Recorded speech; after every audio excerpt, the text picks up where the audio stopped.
தேசாந்திரி எழுதியவர் எஸ். ராமகிருஷ்ணன். பகுதி 37. திண்டிவனத்துலேருந்து 20 கிலோமீட்டர் தூரத்தில் இருக்கிற திருவக்கரைன்ற ஊருக்கு நான் போயிருந்தேன். அதை பற்றி நண்பர்கள்கிட்ட சொன்னதும் காளி கோயிலை பார்த்தீங்களான்னு கேட்டார். அதை பார்க்கல, ஆனால் அங்கே இருக்கிற தேசிய காப்பகம் நட்டத்தை பார்த்துட்டு வந்தேன்னு சொன்னேன். அவருக்கு புரியல. அங்கே என்ன காப்பகம் இருக்குன்னு கேட்டார். மரம் காலப்போக்கில் கல்லாயிடும்னு கேள்விப்பட்டிருக்கீங்களான்னதும் ஆமாம், அதுக்கு பல ஆயிரம் வருஷங்கள் ஆகும். மியூசியத்தில் கூட கல்மரம் பார்த்துருக்கேன்னாரு. அப்படி கல்லா உருமாறிய மரங்களுக்கான தேசிய காப்பகம் திருவக்கரையில் தான் இருக்குது. அங்கே கல்லா கிடக்கும் மரங்கள் 20 மில்லியன் வருஷங்களுக்கு முற்பட்டதுன்னு சொன்னேன். நண்பர் புரியாதவரை போல கேட்டார். ஒரு மரத்தை பார்க்குறதுல என்ன இருக்குது? இதுக்காகவா இவ்வளோ தூரம் போய் வந்தீங்க? இந்த கேள்வி அவருக்கு மட்டும் இல்லை, நம்மள பலருக்கும் எழும் கேள்வி. ஒரு மரத்தில் பார்க்குறதுக்கு என்ன இருக்குது?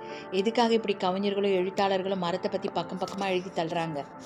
நிஜத்தில் ஒரு மரத்தை பற்றி தெரிஞ்சுக்கிறதுன்றது மரத்தை பற்றி மட்டும் இல்லை, அது வழியாக நம்ம பற்றி, நம் வாழ்வோடு ஒன்றிணைந்த இயற்கையை பற்றி, அதன் கடந்த காலம் பற்றி, அந்த மரம் கட்ட நம் மூதாதையர்கள் பற்றி, மரம் வேர் ஒன்றியுள்ள நிலம் பற்றி, நீரோட சுவை பற்றி, மரத்தில் வந்து அமரும் பறவைகள் பற்றி, மரம் பார்த்த மழை, வெயில், காற்று, ஆகாசம்னு அந்த ஒன்றின் வழியாக எவ்வளவோ தெரிஞ்சுக்க முடியும். போதி விருஷத்தோட அடியில் புத்தனுக்கு ஞானம் வந்ததுன்றாங்க. ஒவ்வொரு கடவுளும் ஒரு விருஷத்தின் அடியில் அமர்ந்திருக்காரு, அல்லது ஒவ்வொரு கோயிலும் ஒரு ஸ்தல விருஷம் இருக்குது. விருஷங்களை நம்ம எப்படி புரிஞ்சுக்கிறது? மனுஷங்க வாழ்ந்த சோடுகளோட விருஷங்கள் வாழ்ந்து போன சோடுகள் தான் இன்னைக்கு உலகின் பழமைக்கு சான்றாக இருக்குது. திருவக்கரையில் இருக்கிற கல்மரங்களின் காப்பகமானது தேசிய அளவில் முக்கியத்துவம் வாய்ந்தது. திருவக்கரை திண்டிவனத்தில் அருகில் இருக்குது. திருவக்கரையில் சங்கராபரணின்னு ஒரு ஆறு ஓடுது. இங்கே 11ஆம் நூற்றாண்டை சேர்ந்த கோயில் இருக்குது. இது எல்லாத்த விட இங்கே இருக்கிற கல்மரங்களுக்கான காப்பகத்தில் சின்னதும் பெரிதுமான கல்மரங்கள் எவ்வளவோ வருஷங்கள் கடந்தும் அதனோட உரு சிறையாமல் அப்படியே பாதுகாக்கப்பட்டு வருது. கிராமவாசிகள் இந்த கல்மரங்கள் எல்லாம் ராட்சசர்களோட எலும்புகள்னு நம்புகிறாங்க. 30 அடி உயரமுள்ள மரம் முதல் அடி 1 அடி துண்டுகளாக கிடக்கும் மரங்கள் வரை பல வகைப்பட்ட மரங்கள்லாம் காலத்தின் பழமேறி அங்கங்கே விழுந்து உறைந்து கல்லாக இருக்குது. அந்த மரங்களை தொட்டு பார்க்குறையில் அவற்றை மரம்னு நம்ப முடியல. காலம் உயிர் சத்து முழுதையும் தின்று செரித்திடுச்சு. மரம் கொஞ்சம் கொஞ்சமாக மணலேறி முழுசும் கல்லாக இருக்குது. இந்த கல்மரங்கள் எகிப்திய மம்மிகளை விட காலத்தில் முந்தியவை.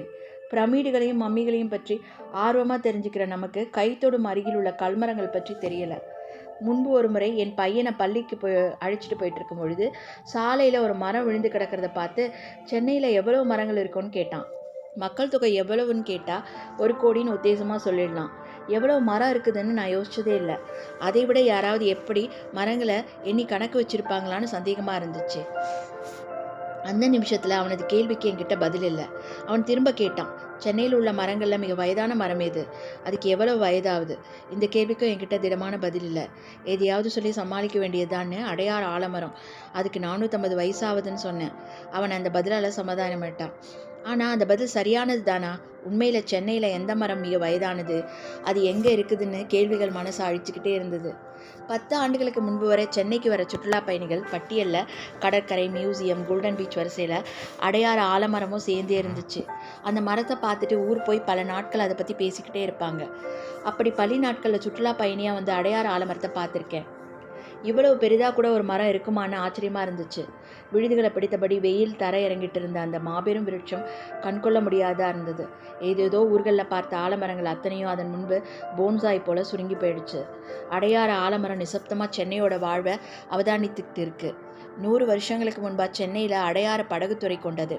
போக்குவரத்துக்காக நாட்டு படகெல்லாம் விடப்பட்டிருக்கு. ஆற்றின் கரையை ஒட்டி பெரிய வனம் போல விருந்து இருந்திருக்கு. 1882 அந்த இடத்த தியோசாபிக்கல் சொசைட்டி விலைக்கு வாங்கி ஹடில் ஸ்டோன் தோட்டம்னு பெயரிட்டு பாதுகாத்திருக்காங்க. இந்த ஹடில் ஸ்டோன் ஒரு வெள்ளைக்கார இராணுவ அதிகாரி. அவர் அடையாற்றின் கரையில் வனக்குடில் அமைச்சு வாழ்ந்திருக்காரு. அடையாறு ஆலமரம் 40,000 சதுரடி பரப்பில் 40 அடி உயரமும் 400 டன் எடையுள்ள விழுதுகளுமா 1000 கைவீசி விரிந்து இருக்கு. அந்த மரத்தோட அடியில் எவ்வளவோ முக்கிய சொற்பொழிவுகள், சந்திப்புகள்லாம் நடந்திருக்கு. ஜே. கிருஷ்ணமூர்த்தியும் அன்னிபெசன்ட் அம்மையாரும் மரியா மாண்டிசோரியும் அங்கே சொற்பொழிவாற்றியிருக்காங்க. 3000 பேர் அமர்ந்து கேட்கக்கூடிய அளவு பெரிய இடம் அது. இன்னைக்கு சென்னைக்கு வரும் பயணிகளும் உள்ளூர்வாசிகளும் அடையாறு ஆலமரத்தை கொஞ்சம் கொஞ்சமாக மறந்துட்டாங்க. ஒரு மரம் உண்மையில் ஒரு பேர் இயக்கம், இயற்கையின் புரிந்து கொள்ளப்பட முடியாத ஒரு அம்சம். எந்த மரத்தையும் நான் முழுமையாக பார்க்க முடியாது. சுற்றி சுற்றி ஒரு மரத்தை பார்த்தா அதன் வேர்கள் எவ்வளோ தூரம் போயிருக்குன்னு காண முடியாது. மரத்தின் இலைகள், பூக்கள், கனிகள் நமக்கு தெரிந்தால் கூட மரத்தின் நிசப்தத்தை நம்மால் முழுமையாக புரிஞ்சிக்க முடியாது. கடவுள் எப்படி இருப்பாருன்னு கேட்கையில் தேவார பாடல் ஒன்று, கோடை காலத்தின் வெயிலின் கொடுமை தாழாமல் வந்து நிற்பவனுக்கு மரத்தின் நிழல் தரும் குளிர்ச்சி போன்றதே கடவுள்னு சொல்கிறது. அப்படின்னா ஒவ்வொரு மரமும் ஒரு வகையில் கடவுள் தான் இல்லையா? அதுலேயும் சைவ சமயத்தில் ஆலமரத்தை சிவனின் உருவமாகவே கருதுறாங்க. இதனால் ஆலமரத்தை வழிபடுறதுன்னு ஒரு வழக்கம் இருக்குது. ஒவ்வொரு முறை காகிதத்தை கசக்கி குப்பைக்கூடையில் போடும் பொழுது அதில் ஒரு மரத்தின் கிளை முறிக்கப்படும் ஓசை தான் கேட்குது. காரணம், ஏதோ ஒரு விருட்சம் தன்னை அழிச்சுக்கிட்டு இந்த காகித வடிவம் கொண்டு இருக்கு. ஒரு வகையில் விருட்சத்தின் மீது தான் எழுதிக்கிட்டு இருக்கோம். கல்லாகி போன மரமும் சரி, நம் காலத்தின் ஊடாக வாழும் மரமும் சரி, நம் கண்களை விட்டு நழுவி போய்கிட்டே இருக்கு. முன்பு மாலை நேரங்களில் சென்னையின் பல பகுதிகளிலும் பறவைகள் தனது கூடு தேடி வந்து அடையும் சப்தம் இடைவிடாமல் கேட்டுக்கிட்டே இருக்கும். அதுலேயும் அடையாறு போன்ற பகுதிகளில் உள்ள 1-2 மரங்களில் நூற்றுக்கணக்கான பறவைகள் அமர்ந்து மாறி மாறி சப்தமிட்டு கொண்டிருக்கிறத பார்த்துருக்கேன். இன்னைக்கு அந்த பறவைகளின் சப்தம் அப்படியே துண்டிக்கப்பட்டு விட்டது. வாகனங்களோட ஓசையை தவிர பறவைகளின் ஓசையை கேட்கறதே ரொம்ப அரிதாயிடுச்சு. சஹரா பாலைவனத்தின் நடுவில் ஒரே ஒரு மரம் இருக்குது. அந்த மரம் தான் உலகத்திலேயே மிக தனிமையான மரம். அதை சுற்றி 400 கிலோமீட்டர் தூரத்துக்கு வேறு மரங்களே இல்லை.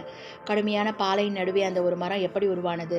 அந்த மரம் தனியே நின்றபடி துளிர்ப்பதும் பூப்பதும் இலை உதிர்ப்பதுமா எல்லையற்ற மணல்வெளியை பார்த்தபடி இருக்குது. பாலையை கடந்து போகிறவங்களுக்கு அந்த ஒற்றை மரம் வாழ்வின் மீது அதிக நம்பிக்கை ஏற்படுத்துதுன்றாங்க. பாலையின் தனி மரம் மட்டுமல்ல, நம் வீட்டு வாசலில் நிற்கிற மரம் கூட வாழ்வின் மீதான பெரும் நம்பிக்கை ஏற்படுத்துது. காரணம், எந்த மரமும் எவ்வளோ கடுமையான தண்ணீர் பஞ்சத்திலும் தன் இருப்பிடம் விட்டு வேறு ஊர்களுக்கு ஓடி போகிறது இல்லை. தனது வேதனைகளை சொல்லி சொல்லி புலம்புறது இல்லை.